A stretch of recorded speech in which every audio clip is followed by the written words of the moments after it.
This is Target Score Weekly with Joey Slattery and Taylor Allen. Welcome to, I guess, what is now Season 2 of Target Score Weekly. Bit of an emergency podcast / season debut that we were planning for, but it came a little sooner than we thought with the signing of the reigning CEBL MVP Teddy Allen, who was back. The first signing of the Sea Bears, easily the most important, Taylor. And we know that throughout the offseason, we've seen the Sea Bears support. We've seen, the people wearing Sea Bears stuff. We've had the interactions online. It's never really gone away. And the biggest question all offseason was, is Teddy coming back? And now we have our answer. He's back, and it's a huge, huge piece of the puzzle for the Sea Bears. The plan was, let's launch Season 2 of Target Score. Just you and I. Let's just catch up, inform people where we've been these past couple of months. Yeah, just baby steps. But then when Cousin Teddy, puts pen to paper, re-signs with the Sea Bears, that plan got thrown out the window. We had to dive right in. So maybe in the next episode we'll catch up a little more and see where we've been and what we've been doing and whatnot. But yeah, huge news. I mean, last season, Teddy raved about Winnipeg, right? It was obvious how much he enjoyed playing here, what it meant to his career. I mean, here was an expansion team, made him the face of it, made him the focal point of the offense, and he becomes MVP, the favorite athlete in the city, really, for the basketball community. So it's no surprise to see him come back, but you never know until a guy officially signs, or you never know what kind of opportunities a guy like Teddy, could have and whatnot. So, he said that in an interview with my colleague Mike Sawatsky at the Free Press that Puerto Rico could have been an option for him this summer, but I mean Winnipeg, like you told us, in this interview, just couldn't say no to coming back and keep building what they started last year. So very exciting news for the Sea Bears, and good week for Winnipeg sports fans. You get Brady Oliveira, Dalton Schoen re-signed with the Bombers, and now Teddy Buckets back with the Winnipeg Sea Bears. So Winnipeg sports fans have a lot to celebrate this weekend. All the stars are back in Winnipeg. We're going to hear from Teddy in just a bit, as well as head coach and general manager Mike Taylor about the news getting some reaction. And you hit the nail on the head there, Taylor. I mean, the Summer League, it has some of its challenges, right? I mean, right now as we speak, Teddy is in England playing in the British Basketball League. That season ends. If he were to go to the finals, he's done May 19th, and he's got to be back here. It doesn't have to be back here for the opener, but that would be the goal for sure. But it's a quick turnaround. Like, the season starts, I believe, May 21st for the CBL, May 22nd, I believe, for the Sea Bears. It starts off in Saskatoon against the Rattlers. But yeah, it's not easy. A lot of these guys want rest, and hearing now that Jelani, Watson, Gale very likely not coming back. EJ Anasike, same deal. Even Jelani last year talking about how hard he found the transition at times because there was no rest period, right? He came from his British Basketball League season to Winnipeg. He joined the team late and he was an impact player, but then all of a sudden he's gone to, the BNXT League out in Belgium. So, that's a longer season too, that's going into June. So of course, the Sea Bears would love to have him back if he's willing to come back, but it's not looking likely right now. Also, breaking news on Target Score Weekly, hearing that Alex Campbell, CEBL veteran who played the last 3 seasons with the Vancouver Bandits, he's a champion with the Rattlers back in 2019. He's a assistant coach out at the University of Saskatchewan in the offseason. So, he's got some coaching there too. So a big veteran guy coming in. So the team's starting to take shape here, Taylor, but we know there's a lot of work to go here because consistency can be hard to maintain in this league. Yeah, I mean, like you just said, like a league like this, doesn't matter what you did last year, there's still going to be change. And it's not because guys don't want to come back or whatnot, just like guys need rest. Like you said, EJ, Jelani, those guys are going to be playing into June. The Sea Bears can't afford to wait around for those guys. And those guys probably want to take some time off this summer as well. So this team is going to look different, whether you want it to or not. I still think there will be a decent chunk of guys from last year still around, but I think this starting 5 though there's going to be some new faces for sure, which I think is actually kind of exciting. So as great as last year was, they were a smashing success, right? And made the playoffs and probably would have made it a little further, obviously, if EJ Anasike did not get called up to the Nigerian national team. But I think there was a couple holes with the roster as well. So I think there is an opportunity here to really, now that you got Teddy back, you can really build around him. Everyone knows what he can do. Yeah. Everyone knows what the city does and how they embrace the basketball team here now, obviously. So people are going to be hitting up Teddy on Instagram. People are going to be, reaching out to Mike Taylor as opposed to Mike Taylor having to reach out to Yes. them and their agents. So they have a much bigger talent pool to go off of this year. So it's going to be really exciting to see how they capitalize on that and which guys they bring in. But obviously, starting off with Teddy Buckets is a pretty damn good start. Yeah, there's something to sell. You know what you're getting from Teddy this year, and getting that big free agent out of the way. This still is a cap league, right? And Teddy's a max money kind of guy. So being able to sign him early kind of gives you a good idea of where to, put the rest of your money in terms of who you're bringing back. I fully expect Chad Posthumus to be back this year. I know he's got some FIBA 3-on-3 commitments, especially if he qualifies for the Olympics. But I know the plan is that he wants to be back and the team wants him back. And they've been pushing him on social media, things like that as well. Glenn Yang, still a good possibility that he's back. I know Mike Taylor puts a lot of emphasis on the Canadian players because they have to be on the court. You have to get the best talent. Another big thing too, March 1st is when that protected list, goes to the wayside and anybody can sign anywhere. So I think it's going to get pretty interesting after March 1st to see what kind of veterans are going to be coming in and who's going to be leaving other clubs to come here to Winnipeg based on what you just said, right? The excitement of Winnipeg and kind of now that there's something to sell, knowing what the atmosphere is like and the fan base, things like that, the organization.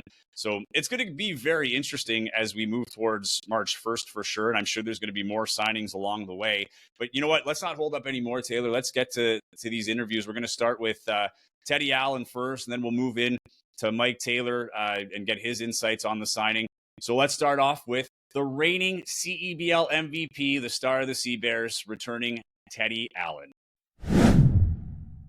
First off, Teddy, thanks for joining us, but how does it feel to get this out of the way and get this signing to come for year 2 in Winnipeg? Yeah, for sure. Appreciate you guys having me on. Feels good, I was pretty confident about coming back pretty much ever since the summer, but it feels good to just have it out the way and have the deal done and just get to move forward and know that I'll be there this summer. You are the first guy to re-sign with the Sea Bears, the only guy officially a Winnipeg Sea Bear for the 2024 season. Why get to this right away, Teddy? Why not wait a bit? Why not see, okay, who else is going to be there in Winnipeg this summer?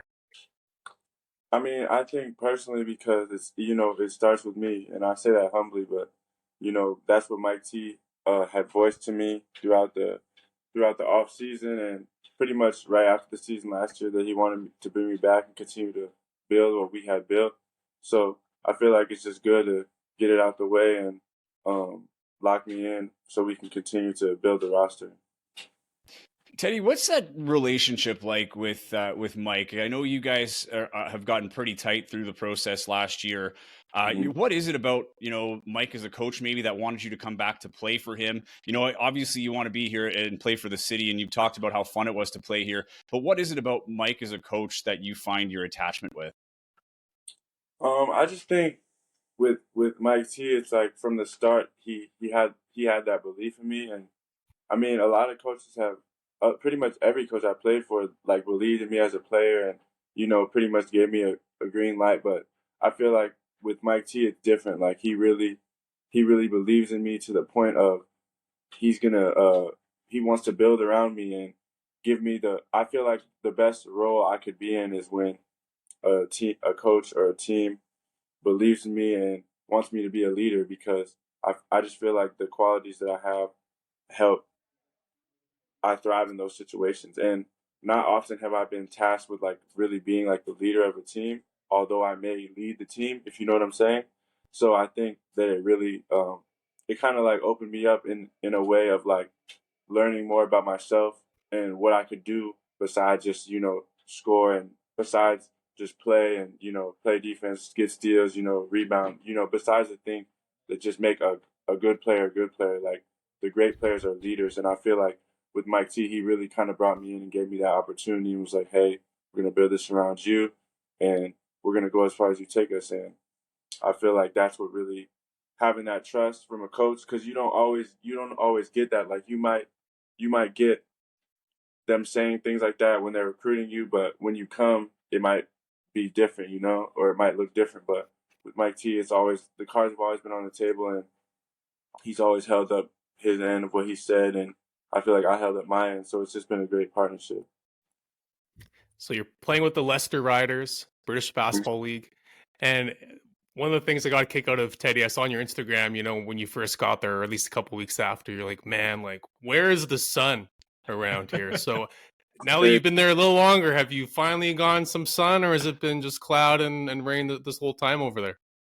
I mean, the sun is actually like kind of out today. Like it's like a cloudy, overcast day, but you can see like the sun poking through. But nah, it'd be clouds every day out here. Like it's crazy. I'm used to it now, I guess. But at first I was like, dang, like does the sun ever shine out here? And so it's not really what I'm used to, because even when I was going in college in the Midwest, like in the places where it snows, like in Nebraska, Kansas, like it's still like you'll still see the sun all the time. Like it'll just be cold, but yeah, I mean it's not too bad, I guess. Like I'm getting used to it.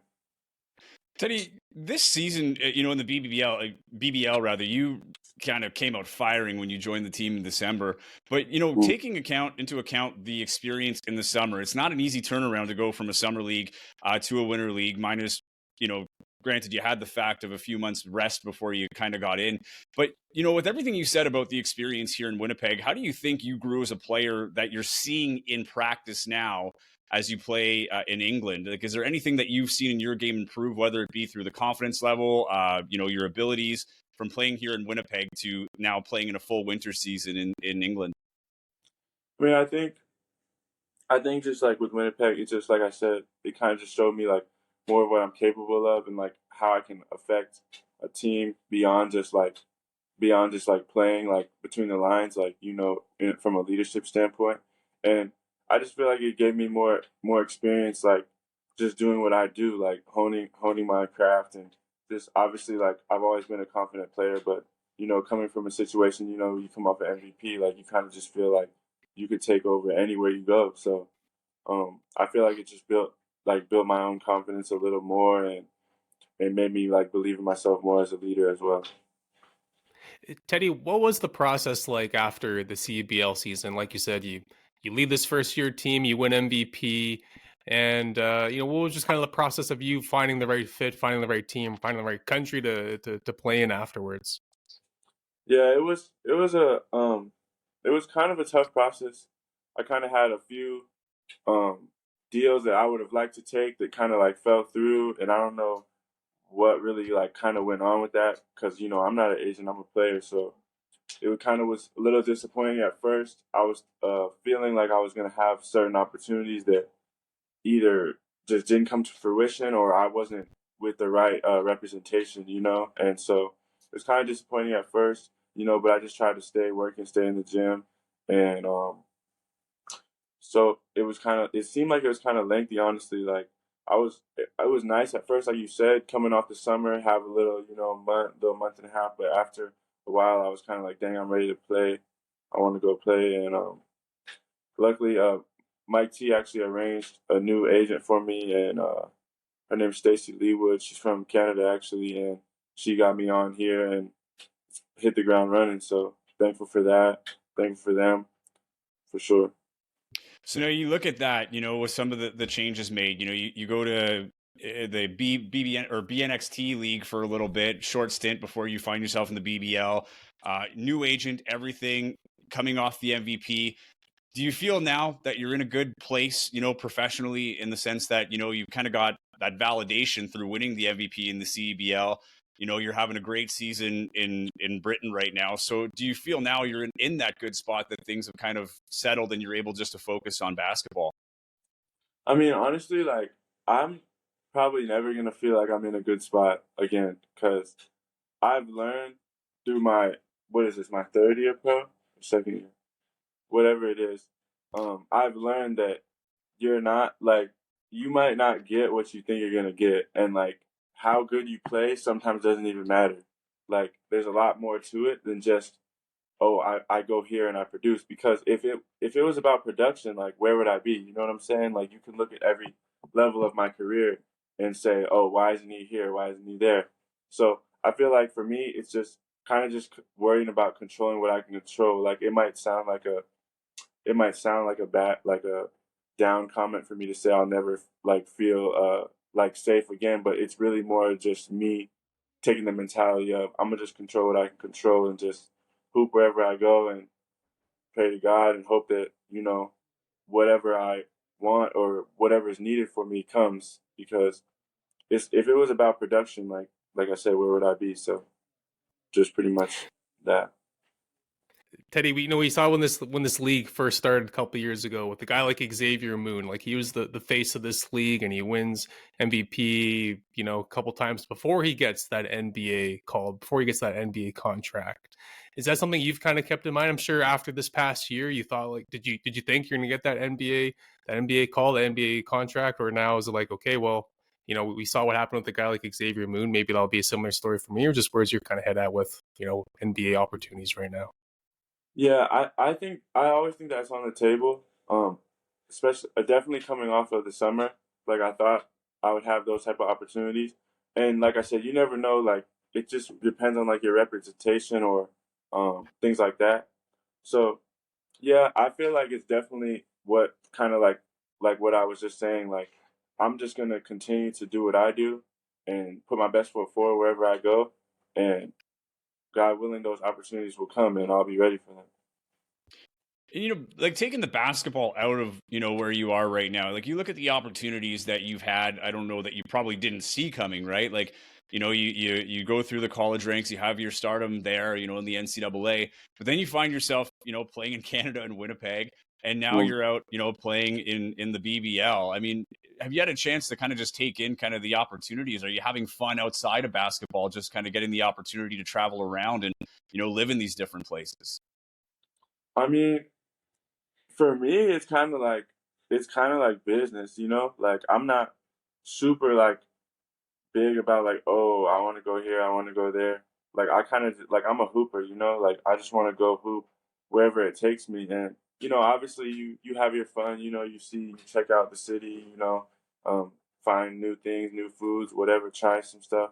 But for me, it's kind of just about the business and just continuing building my portfolio for hoop. So just trying to stay focused on that, and also like in some of these different countries, like, and a lot of guys who play overseas can attest to this. Like, it's it's harder to keep like your routine or maybe your treatment and things like that. So some of the time outside of basketball is dedicated to like keeping your body right or getting treatment or finding where you can get extra work in so you can continue to build your game. Teddy, EJ Anasike, Jelani Watson Gale, both playing in the BNXT League. That season runs until June, or into June, sorry. And, speaking with Mike Taylor and whatnot, sounds like there's there's a fair chance that they might not be back this summer in Winnipeg, or these guys might, want to get some rest in, so they might choose not to be back in Winnipeg this summer. How concerning is that to you that, two of your best teammates that you had last year, two of the most important players on the team from last year, won't be there in Winnipeg this year? Yeah, I mean, yeah, they're both great players. We could use them for sure. I know they're both having good seasons in Belgium, but that's just part of it. That's part of basketball. That's part of overseas. Some guys might want to get rest or be with their families more, or just take kind of have a real summer as opposed to coming to play. But I know Mike T's been in contact with those guys, so I'm sure like if if they want to be back or can be back, they will be. So just hope they do what's best for them. But obviously, we want them back for sure. I know you're kind of caught in like between two teams right now because you're still playing with the Riders, and then the Sea Bears stuff happens. In the British League, I know the finals are pretty close to the start. I think it's May 19th is the final day for the finals in the BBL, with the first game, I believe, the 22nd for the Sea Bears. So in terms of for you, how difficult is that turnaround going to be, going right off the end of a season and coming in here? Like, what do you expect is going to be the biggest challenge to start off in the CEBL, coming off, especially if you go on a deep run with the Riders? Um, obviously just maybe like a little fatigue, but I mean, I feel like I should be good. Like you said, I had a couple months to recover before I came out here, and I just feel like that I'll be ready to go. We come in and we got training camp and kind of build it up slow in Winnipeg. Um, I think more so than other teams in the CEBL, like we have a program going on like before the actual season starts, whether it be like, a week and a half, 2 weeks. But I've already been in contact with Mike T. Like we're gonna play it by ear, like based off how it goes, and like we're gonna work me in like the best way possible. But I'll be ready to go for sure. Off the court, Teddy, what's been the best part of living over there? Any kind of new experiences, food, or any kind of cool sightseeing you've been able to do? I know you're more focused on the business, on the basketball side, but off of that, what's it been like living over there? Man, it's kind of boring. I'm not gonna lie. It's just be chilling. Like, like no offense to Lester, love Lester, but just kind of. I mean, in Leicester's defense, like I haven't been like out here looking for this and that to do. There's some nice cities around here like Birmingham, Newcastle, London's like 2 hours away. I've seen some nice like sites, things like that. But mostly I'm just kind of in the gym and just watching movies, stuff like that. Honestly. What's been the biggest difference jumping from the CEBL to the BBL, and how much fun are you having out there? The biggest difference. I think the game is a little more. I think the players and the game's like a little faster in CEBL. With that being said, I think there's definitely a lot of talent in this league, but it's more like slowed down, like running sets a lot, stuff like that. Like I feel like it's like harder to score like 30 over here than it would be like in the CEBL, just based off the style of play. And yeah, so that's probably the biggest difference. Just like the structure as far as like, oh, okay, teams are like running a lot of sets. The game might be slowed down a little bit. Kind of more like a Europe type vibe, you know what I mean? Okay. Do you miss the target score? The target score is cool for sure. Let's just talk about that. Yeah, I mean, I'm used to playing like regular basketball, but the target score is cool for sure. Like that would be fun to get back to. It's real competitive for sure. I like that. So you're leading the league in All-Star voting. I was reading. Is there an All-Star game over there, or how's that work exactly? Yeah, they do have an All-Star game. It's think it's actually in like a week or two. But yeah, I heard that I was leading in that too. We'll see if I make it down there for that. We'll see. Might need that rest. We'll see. Well, Teddy, I know you have a game later today, so we really appreciate you taking the time. Congratulations on your success out there. Enjoy the rest of the season out there. And congrats on the signing here. We're looking forward to having you back in just a few months, I guess. Yeah, for sure. Appreciate you guys. I'll see y'all soon. Sea Bears GM and head coach Mike Taylor, it's a pleasure to have you on today because we're talking about some big news. I mean, Teddy Allen being re-signed, that was the biggest question coming into free agency. So I'll start with the easy question. How does it feel to have Teddy locked up for 2024? Well, Joey, thank you for having me. We're really excited about it. You know, Teddy was such a big part of the whole first season. You know, his performance on the court, becoming a fan favorite, record-setting performances, league MVP. I just think, you know, building the roster for year two just started with Teddy. And we're so fortunate that Teddy had such a great experience in Winnipeg on and off the floor. Loved it. You know, and we're really proud that he'll continue to write his story with us with the Sea Bears.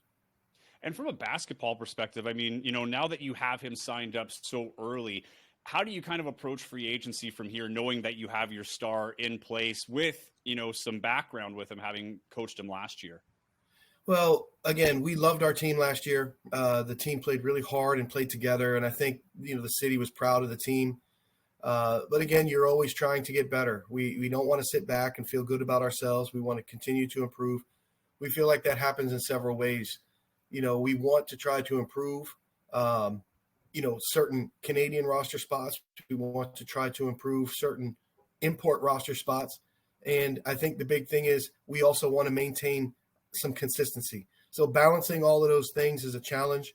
But again, when you have a player that made the impact that Teddy made last year, and he wants to come back, he's motivated to come back, he's really looking forward to it, then I think that's just a great starting point. So we'll continue to try to improve our team, get the pieces that fit correctly together, both improving the Canadian players, both improving the import players. And at the end, we want to build a team that plays really hard, that competes, gives us a chance at that championship, and that the city of Winnipeg can be really proud of. How hard is that consistency, Mike? When you look at these contracts are 1 year long, it's a summer league. Even last year, talking to certain players around the league, the fatigue can be a factor if you're coming off a full season in Europe or wherever you're playing. So how difficult is it from a GM standpoint to maintain any sort of consistency in this league? Well, it's hard. I think you have to try to be flexible. You have to try to be open. You can try to count on certain people, but their situations may change. Whether it's a player that's played a full season and wants to rest, a player that's played a full season and then instead of playing for CEBL, they'll go for the NBA Summer League or play for a national team. You've got private things. Maybe somebody's getting married or someone in their family has a significant personal event. So there's a lot of different things that can happen. I think it's a specific player that wants to play in the CEBL. They're motivated. They love the game, and they're trying to improve their career, taking it step by step. So the challenge for building a roster is finding and identifying the guys who really want to be a part of it. And then the second part is the consistency. We've been fortunate in Winnipeg. You've got a guy right here, Chad Posthumus, who is a hometown guy who has helped our team so much on and off the court. And then on the other level, at the college level, Simon Hildebrand, who's been so fantastic for the University of Winnipeg, U Sport Player of the Year. And I mean, we have to really appreciate and be thankful for these guys that are such great representatives of our organization. So I think it just connects the city with the team, and they really add that consistency. So that's a great starting point. Bringing Teddy back is a great starting point, and we feel like, hey, this is a place that we can build and be better. It's been great to see, being in most of the games here in Winnipeg from the Canada West level, seeing even some of the guys that didn't suit up for the Sea Bears, but, seeing the excitement from fans. You see Sea Bears hats and shirts in the stands. Chad's been out to a few games as well. So there's clearly an excitement there with the local guys for sure. Circling back to Teddy, though, Mike, there seems that you guys have really formed a strong bond, as a coach and player. What's it been like, I guess, that relationship with Teddy, and what do you think's allowed to foster that sense of trust and his want to come back and play for you? Well, the first thing was, Teddy went to Scarborough, his first experience in the CEBL, and played a role. And he believed in himself, like, I can be one of the best players in the league. And as we built our team last summer, it's like, okay, we have the hometown connection with certain guys. We want some experience from players that have played and won championships in the league. But we need that difference maker. We need that star quality player. Teddy as a big scoring guard, I think that type of player does really well in the CEBL. So there were a lot of reasons to think that, hey, Teddy could be our guy. And then it's about a commitment. We committed ourselves to Teddy. And I think in his past, several coaches maybe have treated him in different ways and tried to approach him in different ways. And I'm a person that's very positive. I'm a person that tries to empower players. I try to create a self-fulfilling prophecy where the players know the coach and the coaching staff believe in them.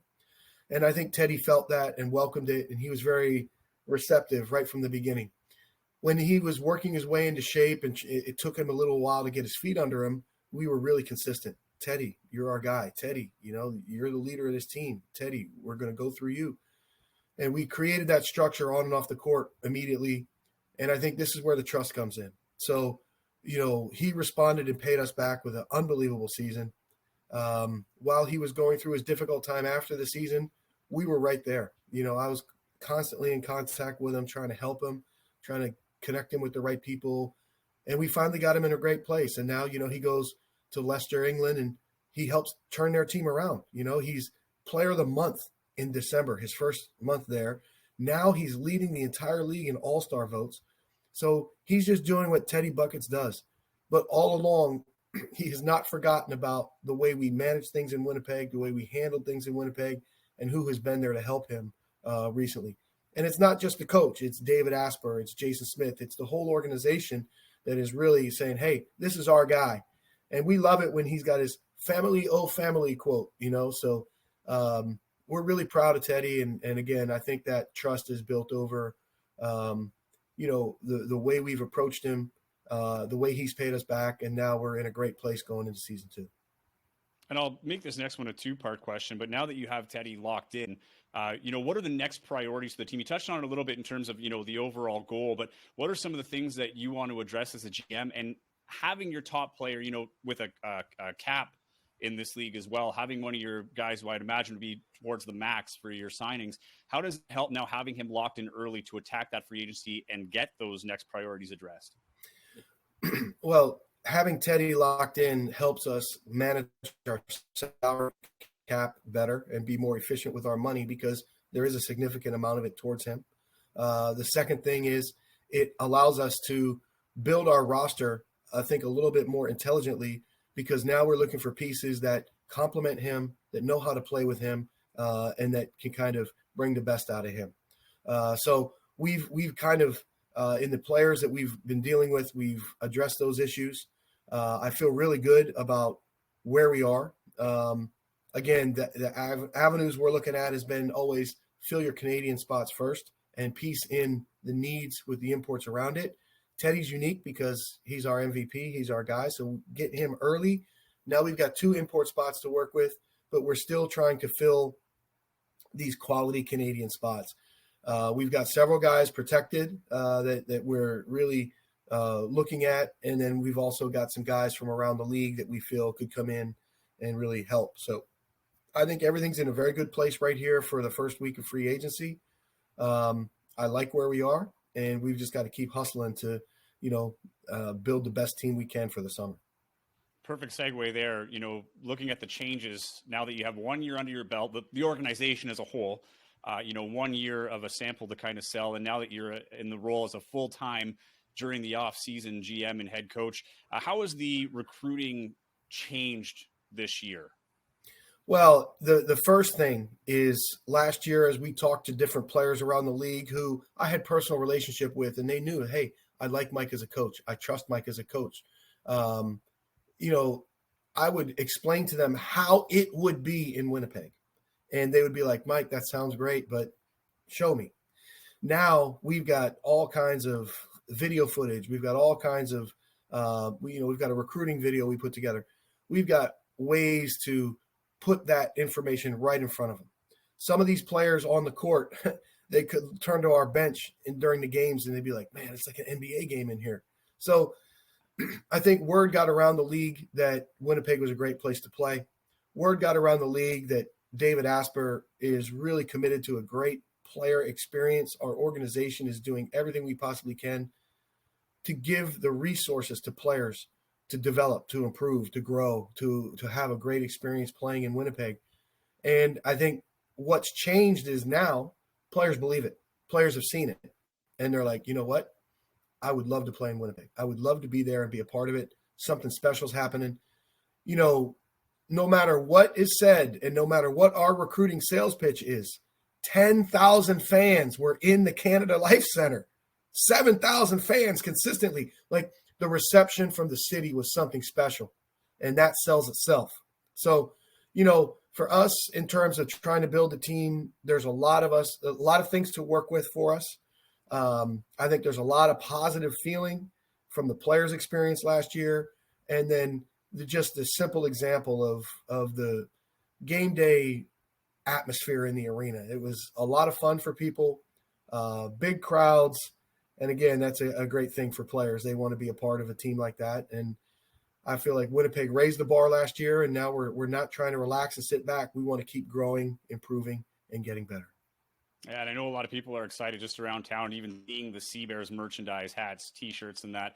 I think it really did set a standard and maybe a tone last year, and I know there's a lot of excitement. This announcement being a big one, too. Everybody was wondering, is Teddy coming back? And I think there's going to be a lot of happy fans out there today. And I'll finish with this. The nucleus of the team now, as you kind of look forward, how close do you think you're going to be in terms of where you're at with recruiting right now, in terms of getting those big signings? And how much will it change after March 1st when the protected list is then dissolved with players that may have not signed with the teams that haven't protected currently? Those are good questions. And we'll see how everything develops. I think, I feel good about where we are in some of these recruiting battles with other teams. And going for key players in the league. So I hope that there's some really more exciting announcements that can get people's imagination going. Like, oh man, I liked his game. How does he play with Teddy? Excuse me. But I also feel like, putting together the roster, we've got to do it step by step. And I think that we want to try to do it intelligently, like we did last year, where we really were efficient using the salary cap. We had extra bonus money at the end of the season that went back to the players. I feel like if we can just go through things methodically with a well thought out plan and try to have options, like there's going to be some recruiting battles that we win. There's going to be some that we don't win. And, we've got to make sure we're ready with some good plan Bs in those cases. But I feel like overall it's going to be, we'll have every opportunity to put a really good team together. I think there's the excitement because people know Teddy and what he meant to our team last year. There's the potential for guys like Chad and Simon and local guys to be involved once again. And I feel like we're really moving in a good direction in a lot of these areas with these players. But it's unpredictable. We don't know how it's going to play out, and that's exciting. But I also feel like we're doing all the little things we can to be involved with the right players for Winnipeg. And, I think, like I said, at the end of the end of all this, when people see the training camp roster, I want them to be like, man, I like this team. I like these guys. I want to go see them play. And, I'm excited about what the second season of Winnipeg Sea Bears basketball could be. Well, I think everybody's excited. The CEBL kind of feels around the corner now with free agency and now some signings being announced. So just a few weeks from till you're here, I should say. But thanks for coming on the podcast. We've been wanting to have you on Target Score Weekly for a while. We hope to have you on again a little closer to the season. But it's been an absolute pleasure having you here on the podcast, Mike. Joey, I appreciate it. And, keep up the great coverage for the league and the great coverage for basketball in Winnipeg. You're doing a great job. And, I'm happy to join anytime. So thank you. Couple of great interviews there. Clearly some excitement, Taylor, with with Teddy Allen being back. Allen too. Taylor Allen's excited too. Everybody's excited. And of course, you weren't there for the Mike Taylor interview because you are out covering the very important Viterra Championships here in Manitoba, the men's curling provincial championship, for a trip to the Brier. So we thank you for bringing in your extra time and putting in the extra work for this podcast for sure. But, going into this season, you can tell there's a lot of excitement. And, I think Teddy coming back, and you could tell in the voice of Mike Taylor, having your core guy there, the guy that kind of steers the ship is going to make it a lot easier on him to kind of fill out the rest of the pieces needed for this team. Yeah, and it's interesting, right? Like it's such a short season, and the off season is so short as well. Because really nothing happened these past couple of months, right? Yeah. There wasn't a whole lot to talk about on Target Score Weekly. But now, like you said earlier, March 1st and March 2nd, I believe, is when free agency kicks off. We're in the period right now where you can sign guys off your protected list. So things are really going to ramp up in the next couple of weeks here. It's going to be really interesting to see. And we have some awesome guests, already booked coming down the pipe here. So that's going to be great too. So looking forward to it, man. Looking forward to season 2 of Sea Bears basketball. Looking forward to season 2 of Target Score. And great episode to start things off with the head coach himself and the face of the team himself and Teddy Allen. So good stuff. Yeah, getting some big news to start off was always good to hear. And like, as we keep mentioning, people, that was the biggest question. It's answered. He's back. Now what's the team going to look like? They had a disappointing playoff appearance. I know they want to get back and, they think they're good enough to win a championship. And they've got, an organization that's hungry for one, and having the big guy back's a big one. But this is going to be a fun season too, Taylor. We've been itching to get back. We're finally here. We've got some big guests lined up as we get closer and closer to training camp. So, keep an eye on our social medias. Mine is at Joey Slattery TV. Taylor is at Taylor Allen 31. We're going to be pumping out, all the warnings of the episodes that are coming out. Subscribe to our YouTube channel if you haven't already. Of course, you can subscribe to us on Apple Podcasts and Spotify podcast, wherever you get your podcasts. For those that you have, we really appreciate your support. And you know what? There's been a lot of interaction throughout the off season, asking about the podcast and just general Sea Bears questions. I love it. Keep it coming. Tell everybody about the podcast. This is your premier source for Sea Bears content and CEBL content. So give us a subscribe, give us a like, tell everybody about it. But most of all, just thank you for tuning in. We appreciate it. We have a lot of exciting things coming down the pipe. That'll be coming next week. You could expect people like maybe the commissioner of the CEBL, possibly the Tracksuit Brothers, the iconic fans of the CEBL that have made their statement last season. Sure, they'll be coming back with the same seats. We're going to find out, get the insider fan information for you. But no, I'm really looking forward to it. No, absolutely. But I got to take off. Got to go to Stonewall. 1 second you're talking to the CEBL MVP in the next year, in Stonewall talking to some guy from Dauphin, Manitoba. Or Reed Carruthers, hey. Reed Carruthers. You got some legends out there too, right? You got some big names out there as well. So yeah, there you go. It's a typical day in my life. But yeah, man, happy to get back doing this. It's been a blast. And again, like I said, looking forward to year 2. So yeah, we'll be back soon for sure. All right, thanks everybody for tuning in. We'll see you soon. Taylor, always a pleasure, my friend.